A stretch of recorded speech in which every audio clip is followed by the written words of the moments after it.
natin ang salita ng Panginoon. Today, meron kayong nakikita dyan na isang hindi magandang tanawin kung sa una mo pang nakita. Bakit ahas? Amen? Hello? And so, ang title ng mensahe natin ngayon ay The Lifted Serpent, ang itinaas na ahas during the time of Moses. And I'd like us to read the portion of the scriptures, Numbers 21, verse 4 to 9. Ito po ang sinabi. But the people grew impatient on the way. They spoke against God and against Moses and said, Why have you brought us up out of Egypt to die in the wilderness? There is no bread, there is no water, and we detest this miserable food. Then the Lord sent venomous snakes among them. They bit the people, and many Israelites died. The people came to Moses and said, We sinned when we spoke against the Lord and against you.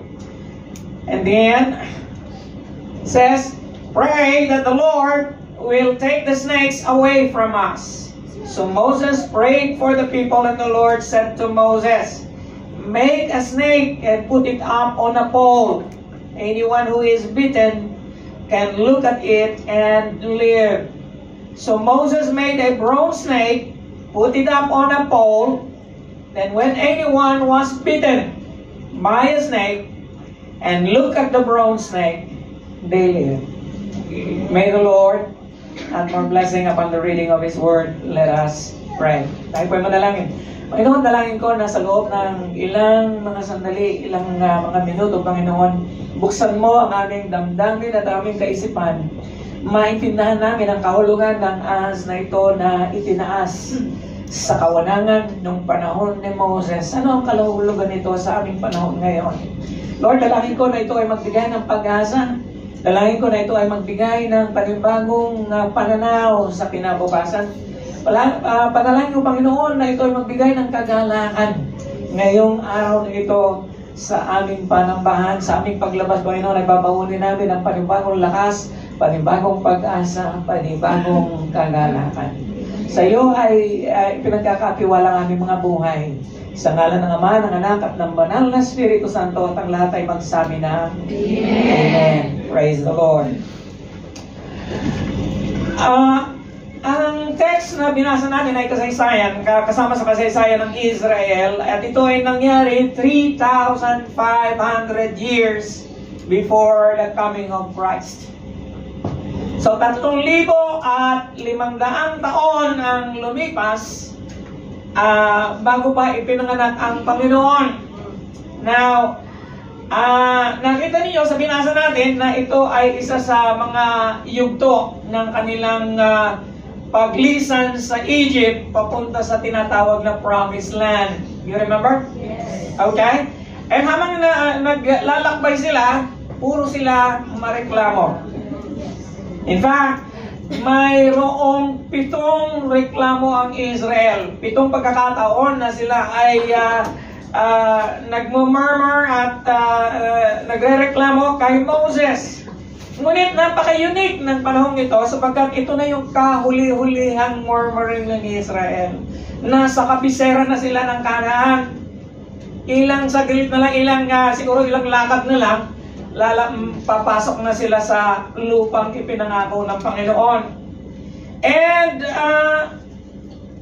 ito rin yung panahon na napaka-unique ang pagreklamo ng Israel because for the very first time, even if this is the last of the murmurings, for the very first time, they assaulted the name of God. Dati, ang reklamo nila ay kay Moses lang. Ngayon, sa Diyos na. Kaya mag-ingat mo tayo pagkasanay tayo na tayong nagre-reklamo sa mga bagay-bagay sa buhay natin. Minsan ang nare-reklamo natin ng ating employer, minsan ang iyong kasama sa church, minsan ang leader mo, minsan si pastor, minsan ang mga bagay-bagay na nangyayari sa buhay mo, ang kasunod niyan ang Diyos na. Hello? Ingat po kayo sapagkat hirap ng mangyayari. It is also a direct assault against God and against Moses. This is the only complaint in Israel. Another thing that is unique is, ito lang yung reklamo ng Israel na ang sagot ng Panginoon ay collective para sa kanila, nagagawa sila ng isang bagay at meron silang gagawin. Okay? And so, naalalaman natin sa binasa natin na they were complaining of the same things that they had complained in the very early days of their travel. They are already on the 38th or 39th year in the wilderness. They were 40 years in the wilderness. Okay? Naalala ko tuloy na 28 years na ako dito sa Hong Kong. Habang lakbay doon. Pero minsan hindi nyo ako nakakarinig na magreklamo, right? Hello? Hallelujah. Buti na lang. Okay? Itong mga tayo na 40 years in the wilderness and they are already very near the promised land. And the same ang complaint. There is no water, there is no bread. And sawang-sawa na kami sa choice. Okay. Hallelujah. Okay. We detest this miserable food. Now, hindi ba nila naalala na nag-survive sila ng 38 years or 39 years? And the Lord has fed them, and the Lord has taken care of them, and the Lord did not suffer them to be enduring the heat of the sun. Meron silang tinatawag na natural air conditioner. Amen? And meron silang heater sa gabi. Okay? Marami sa inyo sa Pilipinas, walang aircon. Okay, kung may aircon man, talagang tipid na tipid ang gamit kasi malang kuryente. And so, the Lord respond by sending venomous snakes. So, ang pinadala ng Panginoon, kakaiba sa lahat ng kanyang mga punishments in the previous murmurings, ito ngayon, nagpadala ang Panginoon ng mga makamandag na ahas. And hindi ito isang dosenang ahas lang, isang batalyon ng ahas. Sa buong kampo ng Israel, during that time, there must be 1 million of them in the wilderness. So, hindi isa lang ang pinadala ng Panginoon, isang batalyon ng ahas. Ilan sa inyo dito nasanay ka ng ahas? Okay? Literal at saka hindi. Okay? Okay? Marami sa ating pitang sanay sa ahas. Eh, lalo na ako. May phobia ako sa ahas. Okay? Mas matapang siya. No? Hindi siya, may ahas, matapang siya eh. Ako kahit na yung ipis lang, takot ako eh. Okay, pagka may ipis niya, napapalukso ako. Hallelujah. And yet, the Lord sent these venomous snakes. And so, pinagkakagat na sila. And marami na sa kanila ang namamatay. And you know what? Lumapit sila kay Moses. Inamin nila ang kanilang kasalanan. We have spoken, sabi nila, the people came to Moses and said, nagkasala kami dahil nagsalita kami ng laban sa Diyos at laban sa iyo. Please intercede for us. And si Moses, in-intercede niya sa Panginoon. And the instruction of the Lord was this. Very, very unusual. In fact, I believe na when Moses was doing this thing, hindi niya alam kung anong kahulugan. Okay? And siguro natapos na lang yung incident na yon, dinala nila yung, binitbit nila yung bronze snake na yon, dinala nila hanggang sa nakarating sila sa Canaan, hanggang sa panahon ni Hezekiah. You remember? Na pinasok nila ito sa templo, and instead na alalahanin nila ang ginawa ng Panginoon, nung ipinasok nila sa templo, ginawa nilang Diyos-Diyosan. Yung ahas na yon. And so, you remember that I mentioned last time that ito'y tinawag nilang si Nehostan. Alam niyo ba ang ibig sabihin ng Nehostan? Nehostan is a bronze snake. Okay? It is just a bronze snake. Yun ang ibig sabihin ng Nehostan. At yun ay sinamba nila. pinalabas ngayon ni Hezekiah at sinunog at destroyed it forever. Okay? And so, sabi ni Lord kay Moses, gumawa ka ng isang bronze snake and put it up on a pole. And everyone that is bitten by it will not die if they look at this snake. Now, patatlong mensahe na ito sa series na ginagawa natin ngayon. Okay? We are on the gospel of the Lord Jesus Christ because I don't want you to be ignorant of the gospel. Now, patatlong simbolo na ito na tinatawag natin na typology. Say the word with me. Typology. Ang ibig sabihin ng typology ay biblical type. Okay? Maaaring ito ay tao. It is a place, a person, a place, or event in the Old Testament. That it has its own proper significance. Makahulugan siya, but it also prefigures a person, place, or event later in the Old Testament or in the New Testament. Now, meron tayong example dyan. Ang example ay si Jonah. Now, Jonah emerging from the whale after 3 days is a type of Jesus emerging from the tomb after 3 days. You remember Jesus? Yes. Said the very same thing. Sabi ni Jesus, no sign, kasi humihiling ng palatandaan ang mga Hudyo sa kanya. Isang panahon natin, sabi ng Panginoon, walang palatandaan yung pagkakaloob sa faithless na generation na ito. Sa henerasyong ito na hindi nagtiniwala, hindi naniniwala sa akin. Isang palatandaan lamang na may pagkakaloob ko sa kanila. As Jonah was 3 days inside the whale, the Son of Man is going to be under the ground for 3 days or in the tomb for 3 days. So, yun yung tinatawag na typology. Now, nung unang mensahe natin patungkol dito ay ang first type natin ay yung tinatawag na seed of the woman. You remember the seed? Yes. Naalala niyo pa ba yung binhi ng babae? Hello? Okay. Pangalawa, nung nakaraang linggo, yung lamb. Okay? Yung kordero ng Diyos. And this all points to the Lord Jesus Christ. Yes. Ngayon naman, ay ang serpent na ito na tinatawag natin bronze serpent has something to do with the Lord Jesus Christ. No, marami ang nag-iisip na ang Old Testament ay hindi na siya significant or relevant sa ating panahon ngayon. Okay? Some even suggest, meron pang ibang nagsasuggest, okay, I think si Ed Lapis sinasuggest na huwag na natin basahin ang Old Testament. I-abolish na natin yan. Okay? Now, sa biblical typology, the New Testament is hidden in the Old. Okay? Kailangan natin ng Old Testament. Bakit?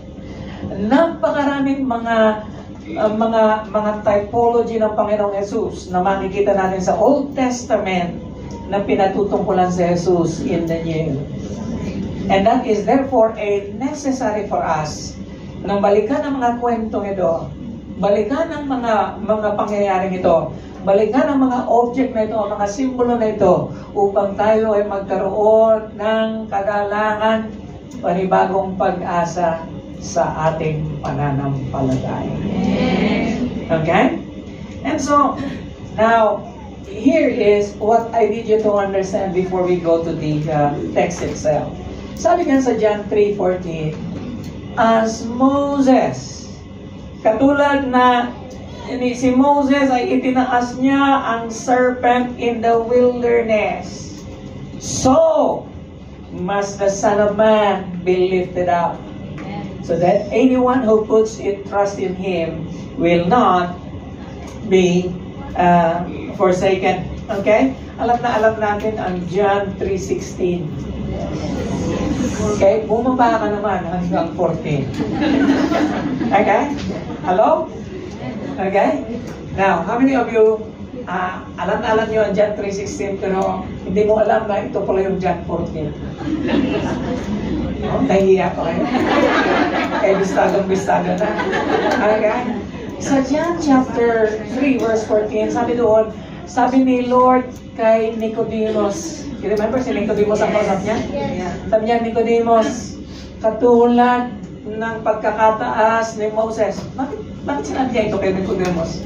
Kasi si Nicodemus ay isang Pariseo, memorize niya ang Old Testament. Hello? And so sabi niya, si Moses na iyong binabasa sa Old Testament, itinaas niya ang ahas na yun sa wilderness. Ako rin, na anak ng tao, ay itataas. Amen. Amen? Amen. Hallelujah.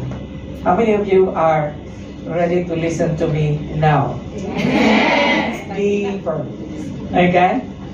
In Colossians chapter 2, verse 17, sabi po sa Colossians 2:17, these are a shadow of things to come. Ito mga typology na sinasabi ko sa inyo ngayon. And there will be more typologies. Don't you know that there are at least 200 typologies of the Lord Jesus Christ in the Old Testament?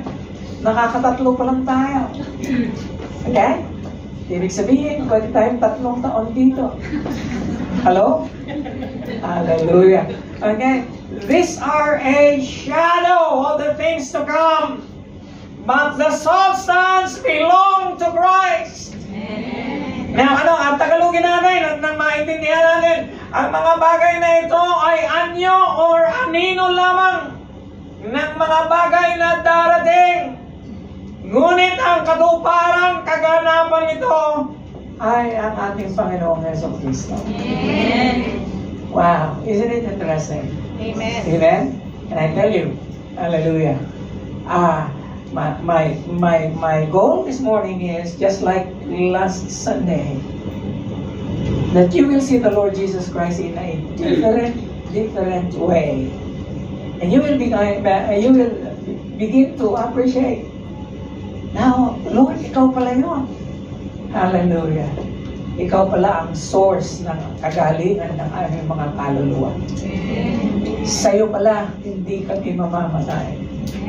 Sa'yo pala, meron kaming buhay na walang hanggan. Now, para lang na hindi kayo magkaroon ng masyadong phobia sa ahas. Ang ahas po, hindi yun ang demonyo. Simbolo lamang. Sa Bible, ang ahas pwede rin maging simbolo ng mabuti. Okay? Kailan naging simbolo ng mabuti ang ahas? Nagkabigyan ko kayo ng 2 verse. Ito ang una. Exodus 7:9. Alaala niyo si Pharaoh? Ayaw niyang palayain ng Israel, di ba? Ang kauna-unahang himala na ginawa ni Moses sa pamamagitan ng kanyang tungkod ay ginawa niyang ahas ito. Sabi ni Lord sa kanya, perform a miracle, then say to Aaron, take your staff, throw it down before Pharaoh, and it will become a snake. Naging ahas na siya. Nakita ni Pharaoh, gulat si Pharaoh. Sabi ng mga parit ni Pharaoh sa Egypt, sabi niya, wala yan. Tinapon din nila yung kanilang mga stick. Naging ahas din. Kanya lang ang diferensya, kinain ng ahas ni Moses yung 2 ahas. Hello? Tinuklaw niya. Namatay silang 2. Amen? Makapangyarihan ang ahas ng Panginoon. Okay? Kanya lang, huwag mo siyang i-welcome sa bahay. Amen? Hallelujah. In the New Testament, meron tayong verse, wala sa slide natin. Sa Matthew chapter 10, verse 16, sabi doon, I am sending you like a sheep among the wolves. Therefore, be shrewd. Ano yung shrewd? Be wise, like snakes, or like serpents, and innocent, like doves. Hello? Now that is a snake in a positive light, isn't it? Now, itong ahas na ito, sabi ng Panginoon na maging marunong kayo katulad ng ahas at maging inosente kayo katulad ng kalapati. Amen? And so, the snake is just a symbol. And that is what we're going to talk about this morning. There are 4 things I want to explain to you about the snake. Sasagutin natin ang katanungan na nagsasabi, bakit pinili ng Panginoon na isa sa kanyang mga typology o isa sa mga simbolo na nagsasabi at nagsasaad ng mga bagay patungkol sa kanya ay isang ahas. Okay? Why the snake? Okay? The lifted serpent. Una-una sa lahat, this is an image of rebellion. Okay? Ang ahas na yon ay simbolo or imahe ng rebellion ng Israel. Okay? At makikita natin yun sa verse 4 and 5 na yun na they spoke against God and against Moses. I underlined that because I want you to notice that this is not the first time that Israel spoke against God and against Moses. And it seems to be that their complaints are, everything of their complaint is a trifling thing or a trifle. Mga baliwala sana. Nasusupply na ng Panginoon ito sa kanila all the time that they were in the wilderness for the last 40 years. Sabi nila, there is no bread, there is no water, and we don't like this food anymore. Amen? Alam nyo, ang ahas ay simbolo ng rebellion because it is not only Adam and Eve that rebelled through that serpent, but the great dragon na pinag-uusapan natin sa Revelations 12:9. The great dragon was hurled down, that ancient serpent called the devil and Satan, the deceiver of the whole world. He was hurled to the earth and his angels with him. And yan na sinabi ko sa inyo noong nakaraang linggo, hindi ko alam kung bakit siya ay itinapon sa mundo na marami namang dapat pagtatapunan. Amen? Tanungin natin sa Lord pag-akyat natin sa langit. Kaya magtsumikap ka kapatid na makaakyat sa langit. Amen? There was a tragedy that I have read in Florida not long ago. Mayroong isang trahedya na nangyari sa Florida hindi pang matagal na panahon. Mayroong isang Burmese python. So, pagka python, serpent din siya, di ba? Mayroong isang Burmese na ahas na dinala ng mag-asawa galing sa kanilang pagtutour sa Burma. At ang ahas na yun ay pinalaki nila, maliit lang siya nung dinala sa US, sa Florida. Ganito lang yan siya kalaki. Ilagay nila sa isang aquarium na every month pala lumalaki yung ahas, lumalaki yung aquarium hanggang sa binenta nila ng malaking aquarium because yung ahas lumaki na ng 12 feet. Okay? Kasi malakas siyang kumain. And then, yung mag-asawa naman, pinakakain siya ng maayos. Now, early this year, 2024, it broke out of its glass aquarium. Wala siya doon sa aquarium and slithered into the bedroom of a 2-year-old girl. So, pumasok siya doon sa kwarto ng anak ng mag-asawa and strangled her to death. Now, that is a tragedy. But the moral of the story is, a snake is a snake. Okay? And like Satan, do not bring him home in your life. And the snake that I am pertaining to you this morning is no other than the devil himself. Okay? He can abide with you if you choose to. And many of us, unwittingly, we invite this serpent in our lives. Amen? Marahil ay nakapulukot siya sa iyo ngayon. Amen? Hallelujah. Kung meron kang damdamin ng rebellion, you must beware of this verse, Hebrews 3:16. Sino raw ang nakarinig at nagrebelde? or sumalungat. Hindi ba sila na dinala ni Moses galing sa Egypt? Now, I want you to understand this. If the Lord Jesus Christ has a typology, you and I also have a typology in the Old Testament. Ang type natin sa Old Testament is Israel. Kung gaano ka mareklamo ang Israel, ganoon din tayo. Kung gaano katupak ang Israel, ganoon din tayo. Amen. Isa lang yata ang nagsasabi ng totoo. How many of you believe na meron tayong tupak? Sali na ako doon. Kaya yun, preacher nyo may tupak. And yet all of us has this sinful streak. That all of us has rebellion in our lives. May mga bagay tayo na ayaw nating sundin. Amen? May mga bagay na hindi natin ma-let go. May mga bagay na very clear na sa Panginoon, inuutusan ka ng Diyos, na minsan napakalakas ng conviction ng Panginoon, pero ayaw nating sumunod. Amen? Hallelujah. And so, my friends, it is a symbol of rebellion.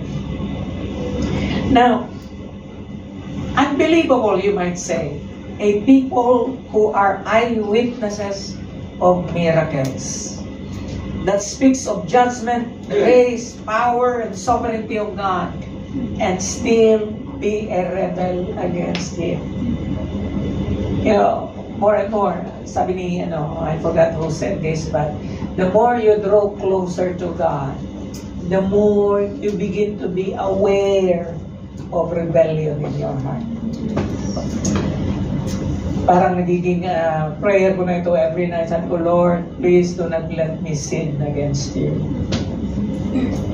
Why? Because we sin with our mind. Okay? Huwag ka nang lumayo. Okay? Kahit na hindi kumilos ang katawan, kumikilos ang isip. Hello? And minsan, sabi ko, Lord, lahat ng pag-iisip ng malaswa, lahat ng pag-iisip na hindi naaayon sa iyong masalita ay dinadala ko, ginagapos ko in obedience to Christ. Because the first step we sin against God is right here. And right here. Amen?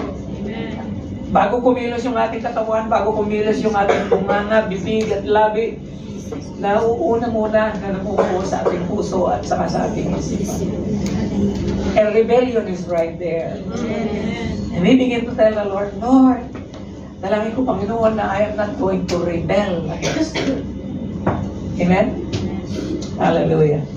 Sin is the insurrection and rebellion of the heart against God. It turns from Him and turns against Him. It takes up arms against God. And I tell you, my friends, not unless, hallelujah, and I believe in itong tinatawag na election, doctrine of election, we will go there sometime. The doctrine of election, that God has chosen you already before the foundation of the world. And yet we still struggle. Okay? Pinili na tayo ng Diyos, pero nag-i-struggle pa rin tayo. Bakit? Hanggang nasa katawan ka na meron ka ngayon, kapatid, hindi mawawala ang struggle hanggang sa kamatayan. Kanya lang, mainam na lagi tayong nagwawagi sa Panginoon. Amen. Amen? This brings us to the second. Sabi natin kanina, it is the image of. Ngayon naman, it is a symbol of retribution. Say the word with me, retribution. Ano nga uli ang ibig sabihin ng retribution? Ang ibig sabihin ng retribution ay punishment. Kung ayaw nyo ng punishment, di vengeance. Masyado namang malupit yung vengeance. Sige, ito mayroong isang word na acceptable sa inyo. Consequence. Okay? Medyo mahina doon. Medyo... Okay? So, ito raw ay simbolo ng retribution. Ano yung retribution sa Israel? Hindi yung ahas, pinadala. Okay? So, the snake that was lifted up in the wilderness is also a symbol of vengeance. It is also a symbol of consequence and punishment. Na maraming nagsasabi na, hindi ka na ipapunish ng Panginoon. Mga kapatid, okay? Huwag po kayo maniniwala dyan. Okay? Ang biyaya ng Diyos laging nasa iyo. Yan. Yes. Ang biyaya ng Panginoon laging nasa atin. Kahit na nagsasuffer tayo ng consequence, ang biyaya ng Diyos nasa pa rin. Pero magsasuffer ka ng consequence. Yes. Why? Because God is not mocked whatsoever a man sow. That is what He is going to. Galatians chapter 6, verse 7. Sabi niya? Hallelujah. Huwag kayong kapatid, sabi ni Apostol Pablo, you cannot mock God. Hindi mo pwedeng pagtawanan ng Diyos. Hindi ka pwedeng mag-rebelde sa Panginoon na walang consequence. Laging meron. And yung consequence pa naman, automatic siya. Hindi na nag-iisip ang Diyos, teka muna. Binigyan kita ng excuse ngayon. Excuses. Wala na eh. Nakasulat na siya eh. How many of you believe that the Word of God is true? Yes. Laging may consequence. Okay? Whatsoever a man sows, that shall he reap. Vengeance is mine. Kaya nga sabi ng Panginoon, huwag ka nang maghiganti, ako ang bahala. Pero maghihiganti ka pa rin eh. Kahit na purot na lang. Okay, pumukot. Okay. And yet sabi ni Lord, vengeance is mine, I will repay. Ako ang magbabayad. Pagbabayarin ko siya. Amen? And so, meron isang sino nga nagsabi dito? Sabi ni William Young, sin is its own punishment. Ano yung isipin nun? Yung budhi na lang eh. Nandiyo yung conscience. Ilan sa inyo, may mga pagkakataon na pag may nagawa kang palpak, hindi ka makatulog. Amen. Sin is its own punishment. You understand? Conscience lang yun, binabagabag ka. Ito paano na yung consequence? Amen? Kaya, kapatid, isang saglit na ligaya habang buhay. Nabilitan siya. Amen? Hallelujah. Devouring you from the inside. Hallelujah. God is an avenger. Kung ang Diablo ay adversary, si Lord avenger siya. Okay? And God is a God. Ito pang isang bagay na palagi kong ini-inculcate sa inyo. Kasi tayo, lagi natin naririnig, God is love, God is love, God is love. Totoo po yan. 100%. Kung pwede 200%. Totoo yan. And yet, 200% din that God is a God of justice. Amen? Hallelujah. Both in this life and in the life to come. Amen? Praise the Lord. Now, the idea that God will pardon a rebel who has not given up his rebellion is contrary both to the scriptures and to common sense. Na ang ideya na patatawarin ng Diyos ang isang rebelde na hindi naman nag-give up ng kanyang rebellion. Okay? Ay saliwa sa salita ng Diyos At kahit na sa common sense, dapat muna, i-keep up mo ang iyong rebellion. Then the Lord forgives. Yes. Maliwanag po ba? Amen. Kaya, and note to everyone, kahit po patanggapin kita kay Lord ng 10 beses, kahit na ilubog kita ng 10 beses na water baptism, okay? At kahit hindi na kita iahog,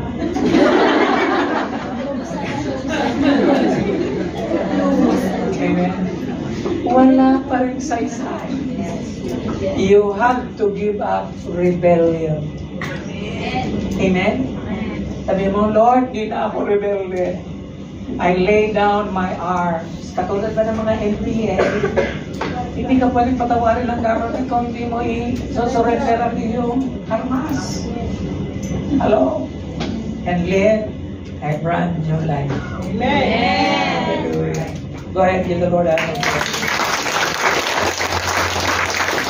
Now, praise and thank the Lord because there was a change of heart on the rebels. And this is one of those times na dati noon si Moses lang ang nag-i-intercede, and dahil sa intercession ni Moses, matatawarin sila ng Panginoon. Pero ito yung panahon na ang Israel mismo, kahit takot nga sila sa ahas eh. Okay? Kaya sana, laging ahas ang ipadala ng Panginoon. Okay? Kasi takot tayo sa ahas eh. We sinned, sabi nila. We spoke against the Lord and against you. Pray that the Lord will take the snakes away from us. With feelings yun dapat. Hallelujah. So Moses prayed for the people. Now look here. There was confession. Wish ko lang lahat ng nagpapatanggap sa Panginoon. Halimbawa, ikaw ay cell group leader, patatanggapin mo ang isang tao sa Panginoon, kailangan meron pong invitation to confess. Amen? Kung hindi man pwedeng makikumpisal yung karumaldumal na ginawa in the past, kasi nga may mga bagay na karumaldumal yung ginawa natin nakakaya naman ikumpisal sa iyo. Sabihin mo na lang na, kapatid, basta sabihin mo sa isip mo na, Lord, patawarin mo ako sa kasalanan ngayon. Si Lord ang bahala, nababasa niya ang isip mo. Amen. Amen? Para hindi nakakaya. Kaya lang kailangan talaga may confession, mayroong repentance na hindi na nai-emphasize ngayon. Napakaraming mga churches ngayon wala nang altar call yun pang confession at saka repentance. It is necessary. A repentance is turning away from God, turning away from sin and going back to God. And then there is a request for intercession. Pag-pray mo ako. Okay? And so ikaw na self-group leader, ikaw yung intermediary between God and man. Amen? Do you think that is a very lofty thing to do na nagiging nasa gitna inihatid mo ang isang tao na tumanggap sa Panginoon, magkaroon sila ng reconciliation. Hallelujah. And you know what? Napakasensitive ng Panginoon pag nakikita niya ang mga bagay na ito ay nangyayari sa buhay ng isang tao. Kaya tingnan nyo, napaka-immediate ng response ni Lord. That brings us to number 3. It is a means to restoration. Ito lang ang kaparaanan na ikaw ay ma-restore sa Kanya. Ano yun? The Lord said to Moses, sige, gumawa ka ng snake. Ilagay mo ito sa isang punong kahoy or puno naman sa isang pole. Anyone who is bitten can look at it and live. Sino man ang makagat ng ahas na yon ay hindi siya mamamatay. Now, alam na natin that the serpent is also a symbol of sin. Okay? Kasalanan. Now, I want you to know that God is a God of restoration. Hindi lang restoration, healing pa. Yes. There is no situation, kung inaakala mo sa sarili mo na you have done something so bad, you can no longer go back to God. Kapatid, huwag kang maniwala dyan. The vilest sinner, ang pinakamaruming makasalanan, maaari siyang magbalik loob sa Panginoon. Walang situation that is too far gone for good to restore. Even the enemies of God, okay, in the Old Testament. I'll give you an example. Kaaway ng Diyos ang mga Philistines. Correct? Yes. Yung mga taga-Philistines, lagi na silang talagang mortal na kaaway ng Israel yan eh. Meron isang pagkakataon na natalo ang Israel na mga Philistines. Kinuha nila yung Ark of the Covenant. Okay? Dinala nila sa kanilang bayan doon sa Asdod. The Ark of the Covenant, pinasan ng mga tao. Yung Ark of the Covenant ay isang box na doon nangungusap ang Diyos sa Israel. Ito ay nakalagay sa Holy of Holies ng Tabernacle. And doon nag-aalay sila ng tinatawag na sacrifice for atonement. Nung nakarating itong box na ito sa Asdod, nagkaroon ng salot doon sa Philistines. Ano nangyari? Nagpadala ang Panginoon, hindi ahas, daga. Amen? Napakaraming daga. Dahil sa dagang yun, nagkaroon sila ng cancer, nagkaroon ng tumor ang lahat ng mga tao doon sa Asdod. And so nag-meeting sila. Nag-usap-usap sila. At sabi nila, the Philistines asked, what guilt offering should we send to him? Ano yung ipapadala natin na guilt offering? So kahit na mga Philistines, alam nila kung anong offering. Amen? Kailangan may offering para magkaroon ng maging pampalubag loob sa Diyos ng Israel. They replied, padala kayo ng 5 gintong tumor. Isip ko na kayang hugis ng tumor. Hello? 5 golden tumors and 5 gold rocks. Hello? Kung anong kasalanan mo, iyon ang hugis. Amen? Tingnan nyo ito. Gold rocks, according to the number of the Philistine rulers, there are 5 rulers in the Philistines, because the same plague has struck most of you and your rulers. Make models of the tumors and of the rats that are destroying the country, and give glory to Israel's God. Perhaps, wala pa silang kasiguruhan, he will lift his hand from you and your gods and your land. Now, ginawa nga nila ito, gumawa sila ng golden tumor. Okay? Bahala na kayo, mag-isip na yung tumor. And so, makakasiguro kayo na yung 5 golden tumors and 5 golden rocks, nilagay nila doon kasama ng Ark of the Covenant. Gumawa sila ng kariton, itinulak nila yung kariton doon sa bayan ng Israel. At habang gumugulong yung Ark of the Covenant, huminto yun sa dressing floor ni Arauna. And the Lord blessed the household of Arauna because the Ark of the Covenant rested there. Alam niyo nangyari sa Philistines? Nawala ang mga daga.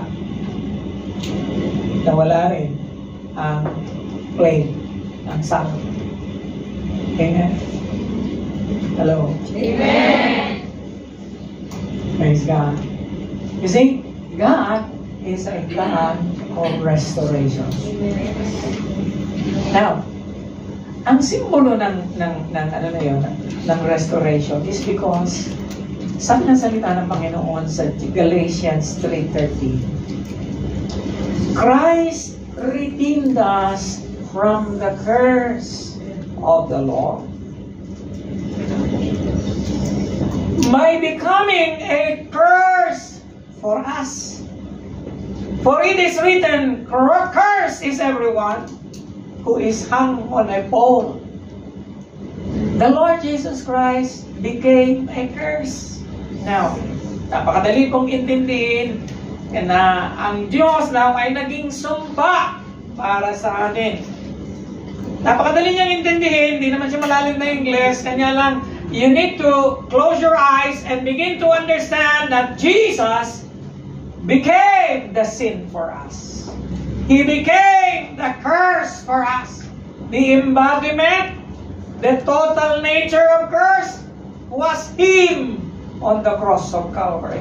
Such that when Jesus cursed the first serpent of Genesis chapter 3, it is as if Jesus was that curse. The curse thing. Dapat kapatid, ikaw ang isinumpa at saka ako. Hello? Yes. That Jesus, God's Son, took my place, and in this particular instance, He took the place of a servant for you and for me. So, yan ang inulit na ulit. Apostol Pablo, sabi niya, baka hindi niyo ako naintindihan God made Him who had no sin to be what? To be sin for us. He was not only made a curse for us, He became sin for us. Now, the irony is, this man has no sin. The irony is, sin nature does not belong to Jesus. He did not experience any sin. Okay? Let me correct that. The Lord Jesus Christ had a human nature that is subject to sin, and yet He did not sin. Sabi nga ng scriptures, He was tempted in all manner of temptations just like you and me. And yet, He did not sin. And on the cross of Calvary, He was not only tempted to sin, He became sin for us. Even if He did not commit any sin, it is as if the whole sin of the whole world was imputed on Him on that particular moment in history when He was hanging on the cross of Calvary. He became sin for us such that God cannot look on sin. Nagkaroon ng, kaya nga yung symbol na nagkaroon ng dilim nung panahon yun, di ba? At 3 o'clock in the afternoon while He was there on the cross of Calvary, He cried, "Why hast Thou forsaken me?"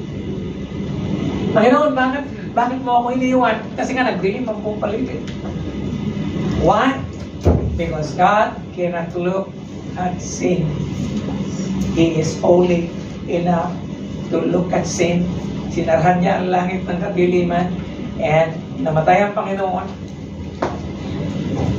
And that is the reality of that verse. He made Him who had no sin to be sin for us so that in Him we might become the righteousness of God.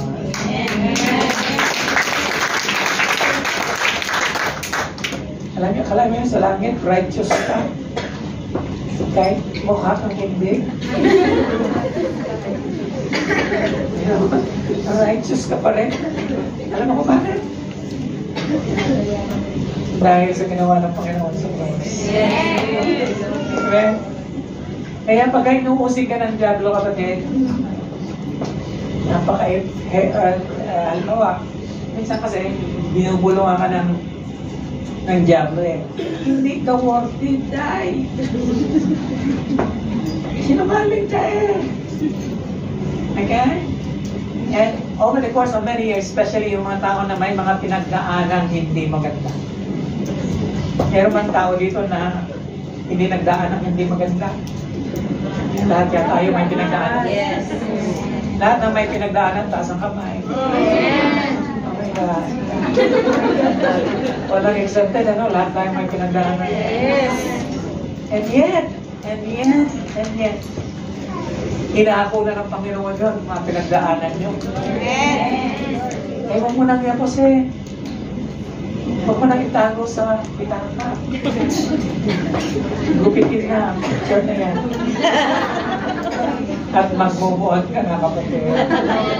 Amen? Hallelujah. I like this quote. Life happens. Tears get shed. Hearts get broken. But God restores.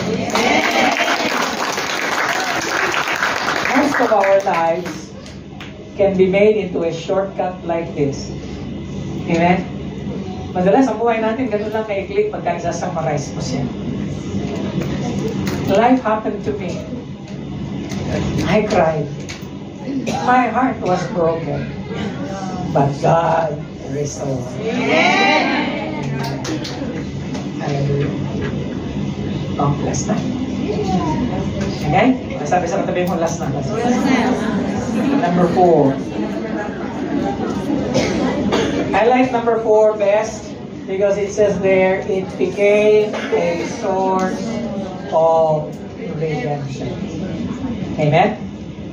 So Moses made a bronze snake. Now, bakit bronze? Hindi ito. Okay? Because when God was lifted up on the cross of Calvary, He was not God.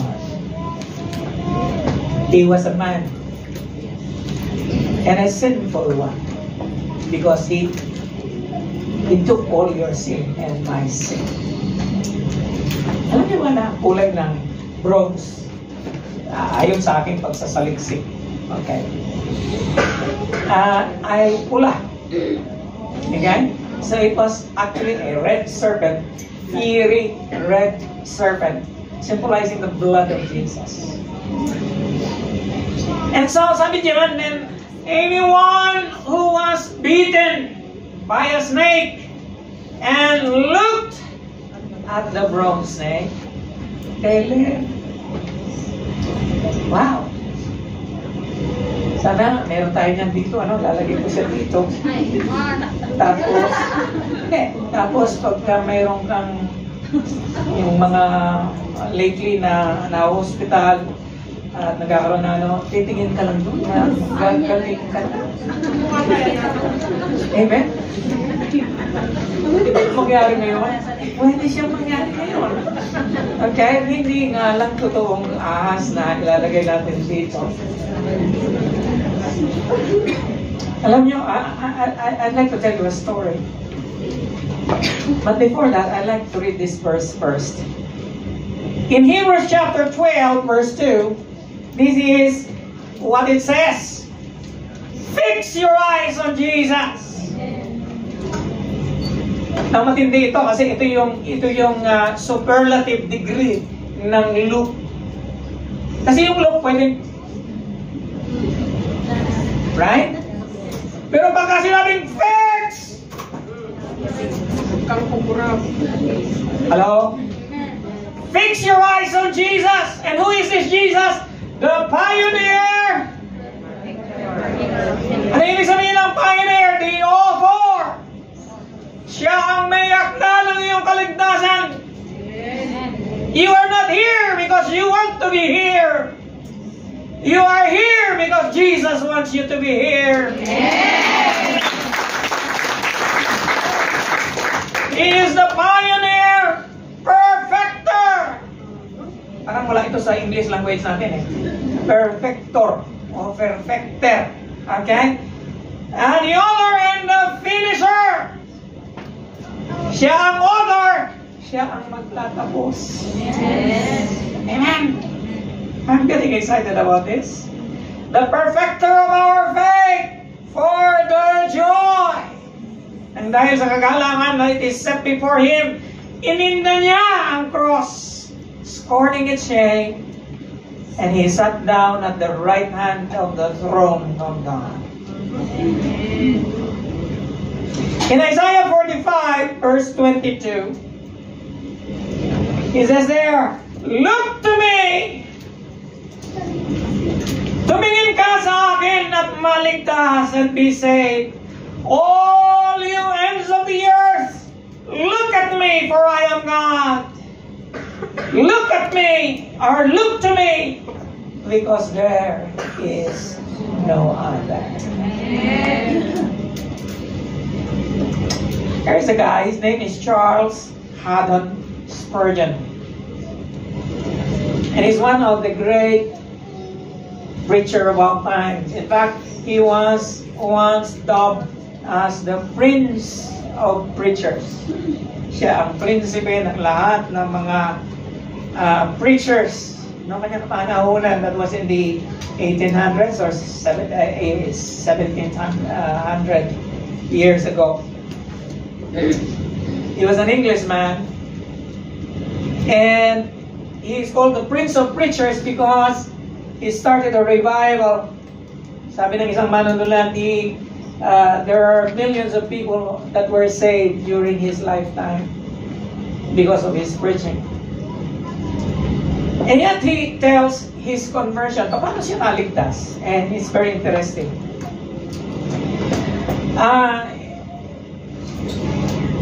Charles Haddon Spurgeon is an intellectual.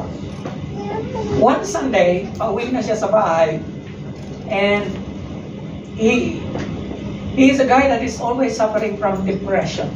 Lagi siya may depression. Yung bang palaging negative ang pananaw niya sa buhay. Napadaan siya sa isang church, and they were singing there, and he doesn't want to go to church. Anyway, but sabi niya, uuwi na naman ako, and wala akong gagawin, and I'm going to stare at the ceiling, and half of the night I'm not going to sleep because of depression. And so he went to church. Again, sat at the very back corner of the church. Nagkataon na ang preacher ng gabi niyon, because it is a Sunday night worship. Nagkataon ang preacher, hindi yung pastor. Layman. Okay? And you know, laymen during those times, they don't have education. They just know how to read, but no schooling. And nagkataon ang binasa niya ay ito. Look to me and be saved, all you ends of the earth, for I am God and there is no other. Now this is what this old man said in his preaching. Sabi niya, looking doesn't take a deal of pain. You ain't lifting your foot or your finger just to look. Na kailangan itaas ang iyong paa o itaas ang iyong kamay kung ikaw ay titingin. A man doesn't need to go to college just to look. Seems na kanyang message is only one word. Look. Amen? You may be the biggest fool today, and yet you can look. And I mean, my God, even a child can look. And then, after saying many more things about looking, sabi ni Charles, he looked at me. I was sitting right there at the corner, and he said, young man, you look miserable. You will always be miserable in life and in death. But if you obey now, this moment you will be saved.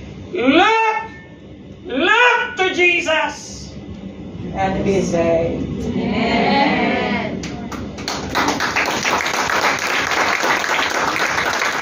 The service was over. An altar call was made. He did not go to the altar. He went out.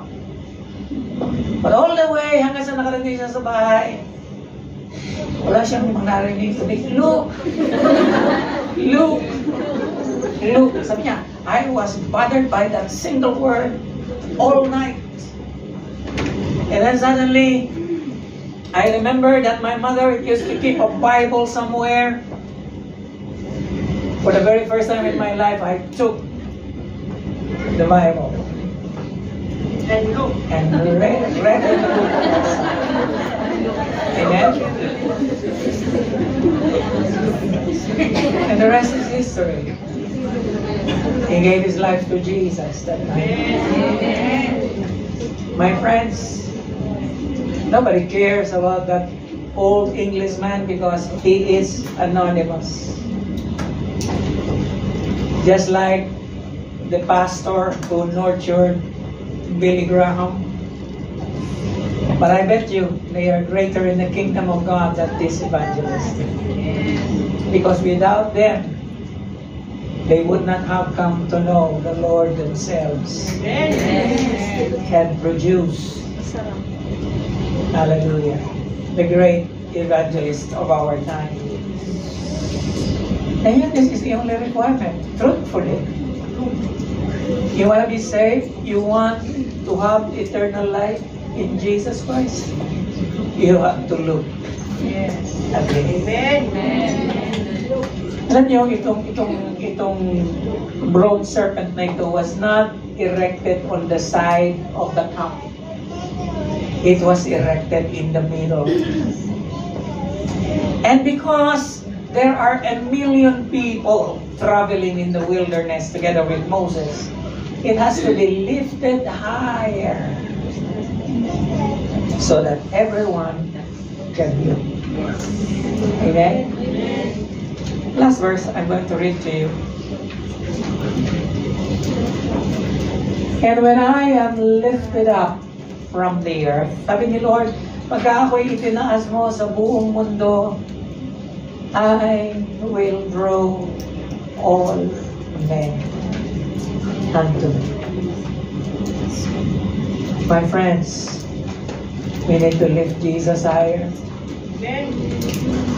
We need to look at that serpent because he is the source of life. He is the source of your joy. He is the guarantee of your tomorrow. He is your eternal life. Amen. Shall we all rise? Would you close your eyes with me? If you are here this morning, you are in pain. Kung ikaw ay narito at meron kang kasakitan, kapatid, look unto Jesus. Yes, Lord. Kung narito ka at ikaw ay nabibigatan, look unto Jesus. Yes, Lord. Thank you, Lord. If you are here and you are sick in the body, look to no one else. Look to Jesus. If you are here and kinakapos ka sa lahat ng bagay, look unto Jesus. Amen. Yes, Lord. If you are here and you are discouraged, look to Jesus. Look to Him. Turn your eyes on Jesus. Amen. Yes, Lord. Hallelujah. Look forward in His marvelous face. He is lifted up on the cross of Calvary for you. It is already paid. Bayad na lahat, kapatid. The only thing that you need to do is to look at the Son of God. Amen. Yes, Lord. Thank you, Lord. Kung ikaw ang pinatutungkulan ng mga bagay na sinabi ko ngayong umagang ito, would you lift up your hands wherever you are, sino ka man? All together, we are going to look unto Jesus. Kung nahihirapan ka sa employer mo, look unto Jesus. Kung nahihirapan ka sa asawa mo, look unto Jesus. Kung nahihirapan ka sa mga responsibilidad mo sa buhay, look to Jesus. There is no other remedy I can tell you, my friend. But I have looked into that face over and over again, and He delivers. Hallelujah! Siya po lahat ang nagbibigay ng aking mga pangangailangan, gagawin din niya sa iyo. Hallelujah! Tumingin ka sa Kanya, kapatid. Yes, Lord. Titigan mo siya. Magtiwala ka sa Kanya. Sabihin mo sa Kanya, Lord, I am going to trust you for this. Sabihin niya, ako'y magtitiwala sa iyo patungkol sa mga bagay na ito. I will trust you, Lord, with my life. I will trust you with my family. I will trust you, Lord, with my finances. I will trust you, Lord. I will trust you, Lord. I will trust you, Lord. I will trust you all the days of my life. I will not trust anyone. I will not trust myself. I will not trust my friends. I will trust you, Lord. As you lift up your hand, we're going to pray. Maybe naririto ka at alam mo, naputol ang ugnayan mo sa Panginoon. Kapatid, hinahangyan kita, sino ka man, huwag kang matatakot, huwag kang mahihiya. Nais ko lang na daling ka sa Panginoon. Taas mo rin ang mamay mo, sabihin mo sa Kanya, Lord, from this day forward, I am going to look to you for hope. Ikaw ang aking kaligtasan. Tayo po ay manalangin. Panginoon, salamat po. Lord, salamat sa aral na aming narinig ngayong hapong ito. Salamat, Panginoon, ikaw ang ahas na yun. Ikaw yung tinaas na yun ni Moses. Sa kawalangan, Panginoon, di nila naiintindihan, ngunit naiintindihan namin. Oo, Panginoon, di naiintindihan ng Israel kung bakit ang ahas na yun ay nagpapagaling, ngunit kami naiintindihan namin ngayon. Sapagkat wala nang iba, ikaw mismo nagsabi na kung itinaas ni Moses ang ahas na yon, Panginoon, sa wilderness, ikaw na itataas, ikaw rin ang kasagutan ng lahat. Yes, Lord. Ikaw rin ang kasagutan ng lahat. Yes, Ikaw ang aming pag-asa, Panginoon. Wala nang iba. Kami ay may buhay na walang hanggan ng dahil sa iyo. Kami ay may maayos na pamumuhay ng dahil sa iyo. Lord, salamat po. Salamat sa lahat na nagtaas ng kamay, ang kanilang mga kabigatan, mga kasakitan, ang lahat ng kanilang mga pangamba, ang lahat, Panginoon, ng kanilang mga bagay-bagay that they are going through right now. I pray that they will look unto you, the author and the finisher of our faith. We will fix our eyes on you, Lord. We will gaze upon you, Lord. We will look at the Son of God, who did and who paid everything for us. Hallelujah. Hallelujah. We love you, Lord. We love you, Lord. Thank you for the cross. Thank you, Lord, for what you did on the cross of Calvary. Thank you for assuming all my sins and all the things that I ever did. Thank you, Lord, for washing it with your precious blood. Ngayon, salamat po. Salamat sa araw na ito. Salamat sa katagumpayan. Salamat sa kagalangan. Hallelujah! Salamat sa kalayan ng kanan ni Jesus. Salamat, Panginoon. Sa iyo, ang lahat ng papuri at pagsambahan sa napakatamis na pangalan ng aming Panginoong Jesus, and everyone would say,